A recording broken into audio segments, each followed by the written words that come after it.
देव के दो ज्ञान। एक है हर एक को योद्धा बनाना, एक है कमजोरों का युद्ध लड़ना। कमजोर का युद्ध लड़ना अर्थात कायर को जन्म देना, हर एक इंसान को योद्धा बनाना। जब संसार में हर एक इंसान योद्धा होगा तो अन्याय कभी भी अन्याय नहीं कर सकता, उसके शरीर में डर पैदा होगा।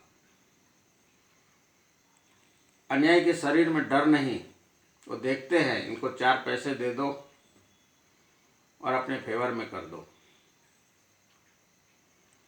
और लूटो, और खुशी खुशी सब लुटवा रहे हैं और अपनी सीट खुद ही चुरा रहे हैं। असकून में जी रहा है इंसान और कहता है रावण ने सीता राम की चुराई। राम की सीता रावण ने नहीं चुराई, द्रोणाचार्यों ने हर एक की सीट चुराई है। जो आज द्रोणाचार्य खुशी खुशी तुम लोगों की सीट चुरा रहा है और तुम खुशी खुशी चुरवाने में लुटवा रहे हो और जन्मदिन मनाकर खुश हो रहे हो। कहते हैं सबसे सुंदर चीज क्या होती है? खुशबू। खुशबू हाथ में पकड़ नहीं सकते, खुशबू का काम है उड़ना, उड़ती जा रही है। दूसरी चीज है खुद का आईना। खुद का आईना देखकर इंसान बहुत खुश होता है, पर खुद के आईने में करता क्या? जब इसका मनन करेगा तो जी नहीं पाएगा। आत्मा अंदर में है, बाहर का कार्यकर्ता मन है। मन को हर समय आत्मा झंझोरती है, पर मन इतना बलवान हो चुका है आत्मा की कोई बात सुनता नहीं। ईमानदार, मैं तो ईमानदार हूं। ईमानदार की परिभाषा क्या? किसी के पैसे की हिफाजत किया या ड्यूटी पर सही से गए। सबसे बड़ा ईमानदार होता है सब स्वयं की परवरिश ठीक से करना, अपने आप को सुंदर बनाना। जो इंसान स्वयं को सुंदर बनाने के कार्य नहीं कर रहा है, सुबह 10 बजे 11 बजे 12 बजे उठ रहा है, दैत्य बनकर उठ रहा है, तो उसको सद्बुद्धि कहाँ से आएगी?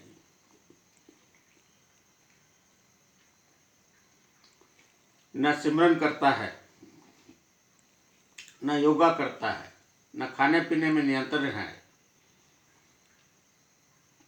जो मन ने चाहा वो खाया।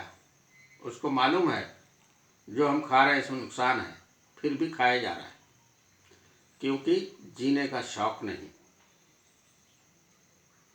क्योंकि उसको मालूम है हमारा शोषण द्रोणाचार्य हमारी सीट चुरा रहे हैं। थक चुका है, टूट चुका है इंसान। 25 साल माँ के बाप के कंधे पर निकाल दिया, 25 साल स्वयं ने समझ लिया, 50 साल में अधेड़, जीने की कोई ख्वाहिश नहीं। नपुंसक है संसार के हर आदमी जो दूसरों में द्वेष ढूंढते हैं। द्वेषी स्वयं में झांक तो जानेगा दोषी कौन। परिवार की निंदाएं बाहर में सुनाने वाला अपने आप को साफ सुथरा धर्म के मार्ग पर समझता है। अपने ही भाई की, अपने ही रिश्तों की टांग खींच रहा है और कहता है मैं का धर्म। अपनों से ही मित्रता नहीं कर सकता तो रिश्ते किस चीज के? अपना कौन? अपनी पत्नी का जो ना हुआ, जो पत्नी अपने पति की ना हुई तो किसकी बनेगी?